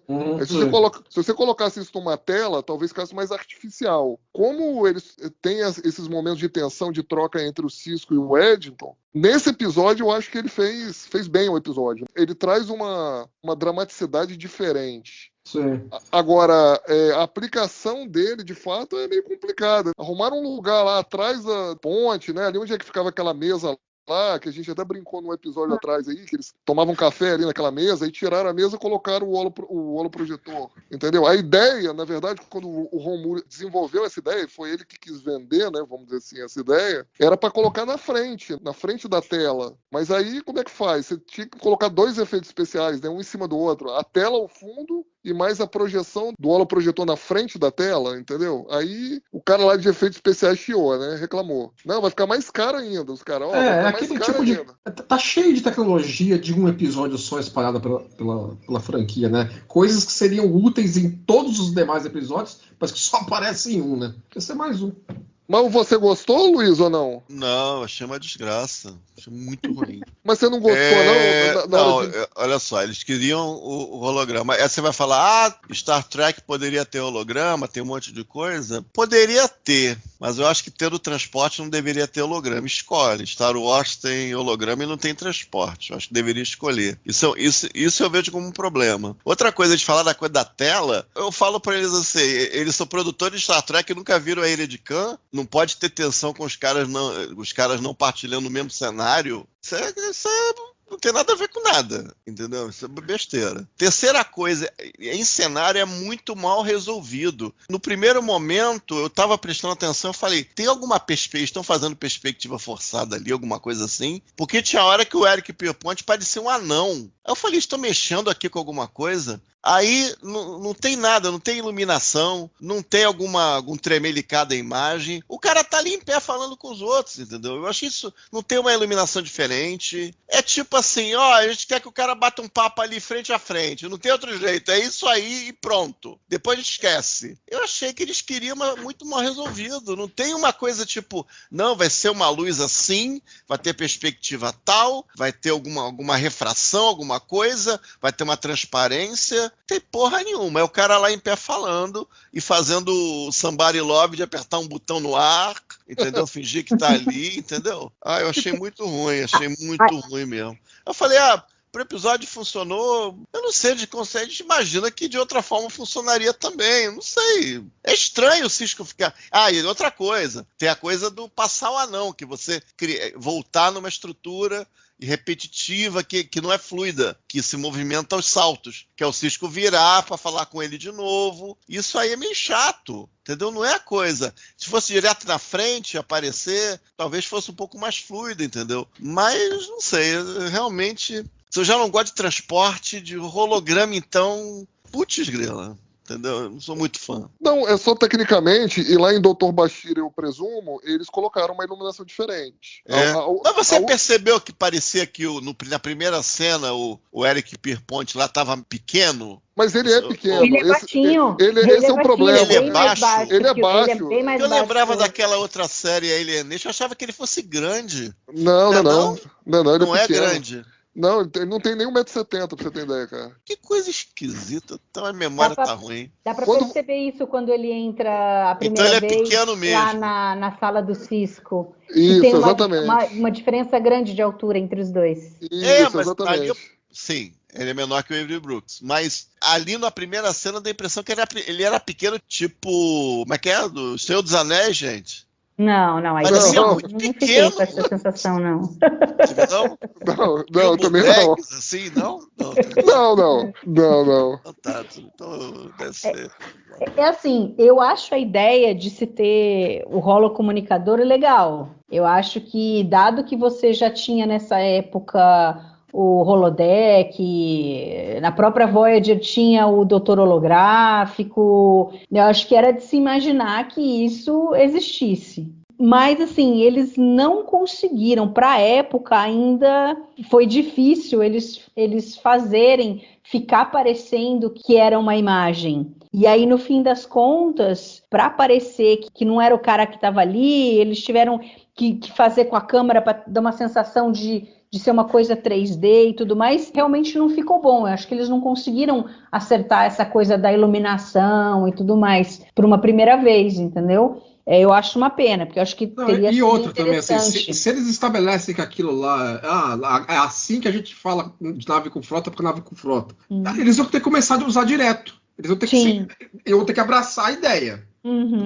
Então, já que eles não queriam fazer muito comprometimento com a coisa, então é protótipo, não deu certo, esquece. Uhum. Senão o resto da porque série no fim porque assim, eles trouxeram esse elemento porque eles queriam o Sisko interagindo frente a frente com o Eddington. Eles não queriam os dois simplesmente através de uma tela. E eu acho que você tem um ganho aí, quando os dois atores se veem frente a frente, eu acho que faz diferença na atuação de um e de outro. Eu acho que pela tela, ok, lá em Ilha de Khan fizeram isso, você tem outros, sempre foi através da tela, e você tem coisas que ficaram muito boas, mas aqui era uma interação grande e comprida em cada um dos momentos que eles se encontram, então eu acho que foi uma boa ideia você fazer dessa forma, mas realmente a parte, para aquilo ficar parecendo uma tecnologia tal, realmente deixou a desejar ali. Mas vocês entenderam como é que funciona? Se o outro lado tinha que ter aquele negocinho no chão também? Eu entendo que sim, né? Eu acho que sim. Como é que o Edson tinha aquilo, então? Ele fala que bom que a gente conseguiu essa tecnologia e tal, não sei o quê. Ele fala. Fala logo na primeira vez que eles se falam. Ele fala assim, né? Ele fala, isso funciona bem, né? Isso tá funcionando bem. Que bom que nós conseguimos né? Tal, não sei o quê. Mas assim, hoje Discovery fez isso e você vê que fica muito bom quando eles falam. Porque você tem a sensação de que é uma imagem, mas os efeitos especiais ali e tudo são muito bons. Tem mais dinheiro e mais tecnologia hoje, né? Sim, então, claro. Lá atrás eles não tinham essa tecnologia para fazer esse efeito especial, mas aí eles colocaram isso, inclusive na época até antes da Enterprise do Kirk, você tem essa tecnologia. Ou seja, já era algo que existia. Só que não era mostrado, porque antes eles não tinham feito, obviamente, né? Mas, enfim. Aí a gente tem aquela cena na Defiant, na ponte, logo que eles saem a primeira vez não, né? Quando eles têm que sair para ir atrás, que o Sanders tomou pau lá do Eddington, e eles vão atrás para tentar achar o Eddington. E aí tem toda aquela cena, não ter a comunicação, eles colocam um Nog, talvez ela seja um pouco longa, talvez assim não tenha muito a ver com a história do episódio, mas eu achei que ficou muito bem feita aquela cena. Você está falando que da partida? Da partida. Da partida da estação, com a nave avariada, né? Exatamente. Achei muito bem feito. Achei bem simples, muito bem feito. E ali eles quiseram, de fato, fazer uma homenagem lá a cenas semelhantes em filmes de submarino, né? Notadamente aquele filme de 1958 do Robert Wise, O Mar é Nosso Túmulo. Isso, Run Silent, Run Deep. Tem no YouTube, tá? Se vocês tiverem curiosidade, é um filme com o Clark Gable com o Burt Lancaster. É bem legalzinho, assim, pra época. Ele tá um pouquinho datado, mas ainda assim, pra quem gosta de filme submarino, tipo o Carlos, né? Carlos Santos. Talvez o Leandro também goste. É um filme interessante. Então eles quiseram fazer uma homenagem, como se fosse ali, passando as ordens, né? E aí cada um tem sua função. Vocês podem perceber ali, tem uma moça loira que fica ali ajudando a Dax ali nos comandos ali, naquele console. Já que o negócio tá todo zoado, precisa de mais gente, né, para fazer as coisas mais manualmente. A gente vê lá o chefe O'Brien também, ele fica ali mais no centro ali da engenharia, né? E vamos dizer assim, cada engenheiro fica numa localização diferente para poder fazer cada coisa manualmente. Então, acho que, assim, dramaticamente, eles conseguiram traduzir isso, né, pra gente, de que o negócio realmente estava dando problema mesmo. Não, né? assim, a implementação do conceito teve uma contextualização boa, entendeu? Não é que, por exemplo, que nem em Balance of Terror, que tem uma sala de tiro de phaser, entendeu? Que você dá a ordem e a sala tira, entendeu? E nunca mais teve aquilo. Verdade. Acho muito legal que a Kira e o Worf ficam o tempo inteiro de pé. Tem pessoas sentadas na estação deles e eles ficam o tempo inteiro em pé e dando as ordens e comunicando e falando o que está acontecendo. Porque dá uma sensação de que a ponte está cheia, que está tudo meio caótico, né? Você tem aquele monte de gente, muitas vezes aparece o Nog ali, ele começa a falar, né, transmitir a mensagem lá para a engenharia, e às vezes você ouve assim, o Sisko falando e você ouve no fundo o Nog falando, transmitindo aquela mesma mensagem. Eu achei que foi muito bem feita toda a cena. O som ficou muito bom. O som tá bem mixado mesmo. Os filmes de submarino são assim, você escuta o capitão dando a ordem, e aí pode ser de qualquer época o filme de submarino, tá? Caçado Outubro Vermelho, você escuta o capitão dando a ordem e eventualmente o primeiro oficial ou, sei lá, o segundo oficial falando, na sequência, repetindo as ordens do capitão. Então, acho que assim, o Castanho comentou sobre o negócio do holofiltro, né, do holocomunicador, sei lá como é que chama o negócio. Poderia ter sido feito de uma forma diferente, sem o holofiltro? Acho que sim, poderia, para dar dramaticidade. Eu só acho que num cronograma de TV, por mais que às vezes as ideias sejam boas, fica um pouco difícil. Então, por exemplo, tinha que ter tempo para gravar um negócio ensaiadinho. Aqui também eu acho que, pelo tempo que eles tiveram para gravar cenas fingindo que era um submarino ali, também ficou muito bom. Não só essas cenas, de forma geral a direção foi boa. Então acho que assim, o que deu para fazer no cronograma de TV, tudo que eles tentaram aqui, eles acertaram. O senhor Victor Lobel acertou. Não, só alguns efeitos especiais ficaram bem ruins. Das Badlands, você fala? A Badlands eu achei razoável. Achei alternativo, achei razoável. É que os torpedos da Defiant, deu uma de toys até, que os torpedos enlouquecidos, assim. Os torpedos enlouquecidos. E a cena que a nave, que eles chamam de Raider, o Raider Maquis atira naquele cargueiro, acho que é um cargueiro cardassiano, também achei. A cena parece mal finalizada, parece que as explosões estão fora da nave, eu achei meio qualquer nota, mas aí tem um limite também, porque o diretor pode fazer aí, e foi-se. Eu acho que o diretor nem participou, se bobear, né? Se bobear nem participou. Ele falou, é isso aí. Por outro lado, as cenas saindo da estação eu achei bonitinhas. Aquela piruetazinha ali perto da torre, né, da coluna. Achei bonitinho e tal. Ali eu já não sei se a Defiant já está usando mais efeitos digitais. Aquele movimento achei diferente. Achei bonito, tomadas bonitas da Defiant aqui. Acho que esses dois tiros no final que eu achei bem ruins, parecia de outro. Arrumaram de outro lugar. Estavam tirando de um saco, tiraram de outro saco ruim, tava meio podre no final, pra fechar o episódio. Porque eu tava achando a Defiant bem bonita, entendeu? Umas tomadas interessantes e tal. Mas. Tirando isso, é bem sólido. E é um episódio complicado. Por essa coisa do submarino é bem complicado. Assim. Para não ficar ridículo, eles tiveram a ideia e foram até o fim com a ideia. Acho que foi bem feito, né? Acho que na ponte todos os consoles estavam dobrados, na engenharia acho que também. E o Nog falando aquilo, o som por trás muito bem resolvido. Eu achei bem legal, assim, bem interessante.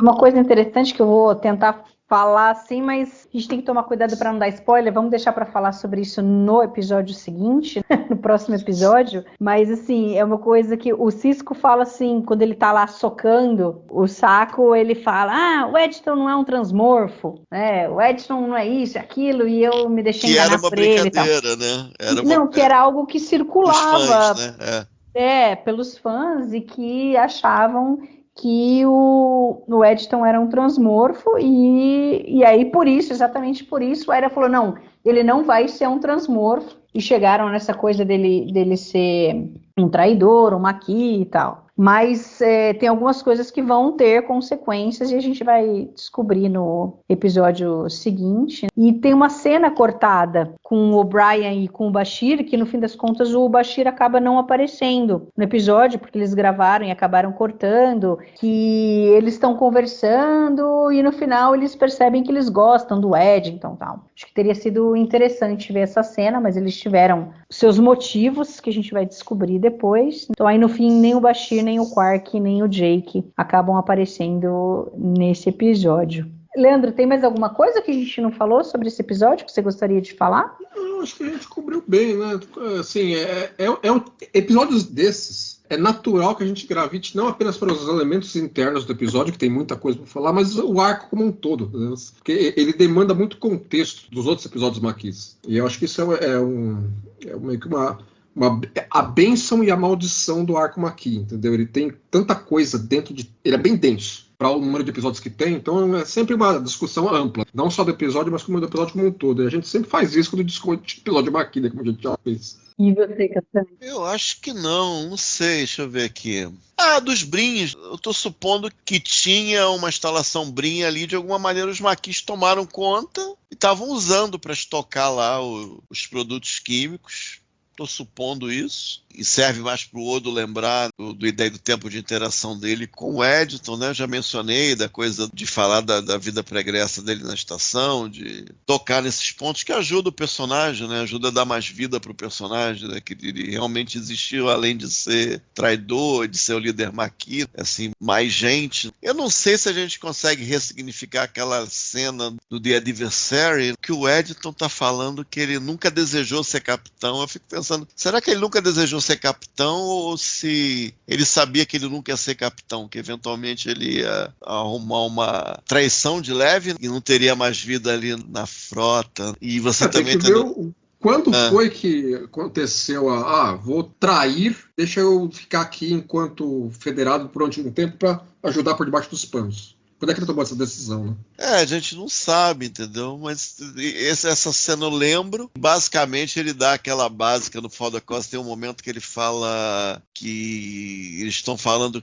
qual é a posição do Bashir e do O'Brien, se eu não me engano, sobre os Maquis, posições contra ou a favor dos Maquis. Aí ele dá aquela básica, tipo, não, mas pra onde me mandarem, eu faço o que eu for ordenado. Eu não tenho opinião sobre os Maquis e tal. Podia ter sido mais elaborado essas coisas, né? Acho que é uma pena. Eu acho que falta nesse sentido. Mas no episódio, eu acho que foi dito. Acho que não tô esquecendo nada. O vírus é uma consequência legal, né? O que ele fez na estação nesse tempo todo, que eventualmente a estação poderia ter sucumbido a esse vírus e eventualmente ela vai ser limpa também. Eu acho legal, é uma consequência, é uma maneira também deles terem a história, né? Porque a Defiance é muito poderosa, seria realista eles ficarem brigando com aqueles Raiders, a Defiance é muito mais poderosa, assim, é desproporcional. Eles conseguiram derrotar ali a Malint na esperteza, na armadilha, talvez por ela ser mais frágil, ser mais antiga. Acho que foi isso. E você, Ale? Vou tentar ser rápido aqui.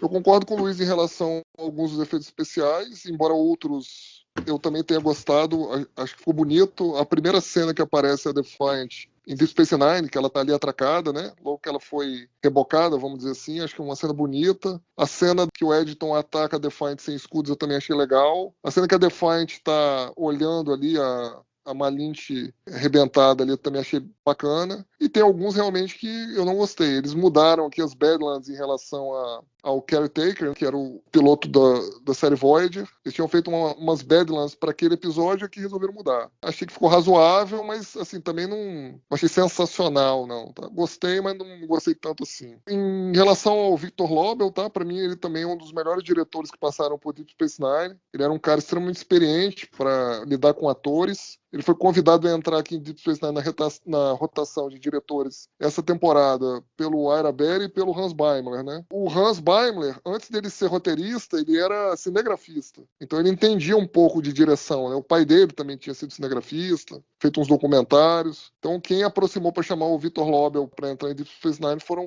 os dois, né? Os dois produtores. Ele era um cara experiente, ele tinha trabalhado em várias séries, Doutora Queen. Tem uma série especificamente que eu gostava, que é Ver os Extraterrestres na Batalha Final, é uma série lá de alienígenas, lá dos anos 80. E ele viria a trabalhar em Barras no Baile também, né? Ele depois dirigiria mais alguns episódios aí, mais Não 3, podia né? faltar, né? Não podia faltar a Tinha que ligação com dirigir. Barrados no Baile. É claro, lógico. Você já comentou que ele vai dirigir em The Pale Moonlight, que é meu episódio favorito aqui, né, em Deep Space Nine. E ele também faria 2 episódios lá em Voyager. Sobre os atores, comentando aqui sobre o anão, né, o Eric Pierpoint aqui, o Capitão Sanders, o Aira tinha trabalhado com ele na série Fama. O Aira foi produtor de uma série chamada Fama, lá nos anos 80. E aí... aí é mais o filme, né? Essa musiquinha da Irene Cara, né? Mas o Aira chamou ele pensando em ele ser um recorrente na 6ª temporada, mas acabou não acontecendo. O Aira até brinca, né? Que ele seria um bom personagem para matar, né? Futuramente. Com camisa vermelha de luxo, vamos dizer assim, mas não rolou. Ele já tinha trabalhado em Hill Street Blues. O Castanha também citou aí Missão Alien, em 89, 90. Uma série que acabou não indo para frente. Mas teve vários filmes, spin-offs ali, acho que foram uns 4 ou 5 filmes que eles fizeram dessa série Missão Alien ali nos anos 90. Ele já tinha trabalhado no Liaisons da 7ª temporada, da nova geração. Ele foi um daqueles 3 alienígenas ali que vão para Enterprise ali. Ele trabalhou em Voyager também, em Barge of the Dead, que foi um dos poucos episódios escritos pelo Ron Moore, de Voyager, e ele voltaria em Enterprise, né? Ele fez o papel do Harris, né, da Seção 31 lá, em 4 episódios da 4ª temporada, e também fez o papel do Chirato também. O Kenneth Marshall a gente já tinha dado trivia em episódios anteriores, não vou me estender, né, mas ele é conhecido como Crew.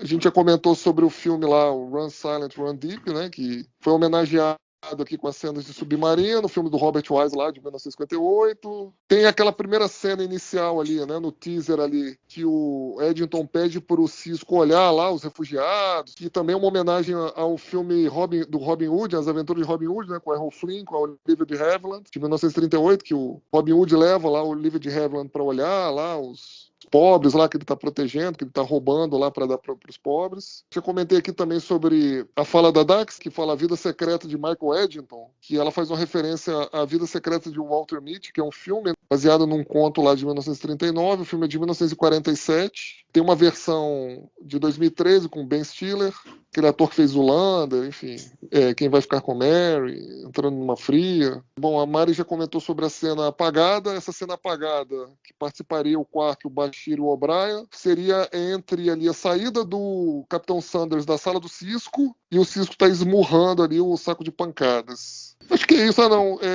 Esse episódio foi classificado como o 27º melhor episódio dos 50 melhores de Star Trek em 2016, num artigo da revista Empire. Vocês podem achar essa lista ainda na internet, consegue. E para finalizar aqui, só lembrando, para os puristas roddenberryianos aí, o planeta lá que o Cisco detonou lá, as ogivas biogênicas, já tinha sido negociado com os cardassianos, né, do Tratado de Paz. Os maquis eram terroristas, aos olhos da Federação, né, da frota. O Eddington usou as armas biogênicas primeiro. O Cisco avisou com antecedência o que ele faria. E o Eddington tinha sabotado a Defiant e atacado a Malinge. Então, enfim, aí cada um tira suas conclusões, né? Se foi razoável o que o Cisco fez ou não. Para mim foi super razoável. Eu ainda novamente só digo que para mim faltou uma consequência ou uma ordem antes. De resto, tudo ok. E era isso, Mari. Muito bem, então vamos às notas. Castanha, quantas estrelas você dá para For the Uniform? Eu descobri porque que o Eddington entrou nos Maquis. Porque não fizeram Crew 2. Foi por isso. Ainda bem, né? Não fizeram Crew 2, não tinha aquela paradinha que gira, aquele negócio. Antes de Mjolnir tinha paradinha que gira em Crew. Pra mim, eu gosto muito do episódio, assim. Falar todas as coisas que eu não gostei, não tem muita coisa pra gostar, só porque eu tentei posicionar o episódio como que eu vi realmente em tela, que ele é. E eu acho que ele faz muito bem o que ele se propõe a fazer. Eu vou de 3,5. E você, Ale, quantas estrelas você dá para For the Uniform? Então, eu dou 3,5 também. Eu não dou as 4 por causa da falta de consequência. E eu senti falta também, como eu disse, do comentário sobre a Cassidy. Eu queria ver o Eddington dando uma cutucada no Cisco. Mais uma cutucada. Não, mas essa séria, tipo assim, meu amigo, eu te corneei, você tá esquecendo, cara? Eu te corneei, entendeu? É que imagino que o Cisco não ia fazer se ele não me fala uma coisa dessa, né? Aí realmente ia ser a quarta guerra mundial ali, né? Ai. E você, Leandro? Eu concordo, acho que 3,5 é uma boa nota para ele, um episódio sólido, entendeu? Tem uma coisinha aqui, outra ali que você pode argumentar, mas acho que dá uma reforçada boa no arco Maqui, que tá nos seus finalmente, mas tá saindo com episódios bons. Eu concordo com vocês, vou de 3,5 também, acho que faltou um pouco ali para ele ser um episódio 4 estrelas, mas ainda assim acho que ele faz jus ali aos maquis. Claro que a gente queria mais, né? Sempre tem aquela coisa, podia ser um episódio duplo, a gente podia ter coisa de flashback, poderíamos ver mais sobre a real motivação do Eddington para ter se juntado aos maquis. Eu acho que teria acrescentado muito à história, mas infelizmente eles tinham lá o planejamento, tinham o que fazer e não dava para ser só sobre isso. Mas é um excelente episódio. Muito bem, então, Leandro, muito obrigada pela sua participação aqui. Que isso, um prazer mais uma vez estar aqui no podcast com os colegas aí. Alê, Castanha, muito bom. Finalizamos aqui, chegamos na metade da 5ª temporada. Legal, show de bola. Valeu, até a próxima. E muito obrigada a você que ficou nos ouvindo até agora. Não deixe de comentar lá na página do TB, no YouTube. Aproveita e se inscreve lá no canal do YouTube. Fica sabendo sempre quando a gente vai estar ao ar, vídeos e nossos comentários sobre os episódios. E aí a gente se vê daqui 15 dias e a gente volta com um episódio, né, a primeira parte do episódio duplo maravilhoso, que vamos ter muita coisa boa para comentar. Até lá, valeu!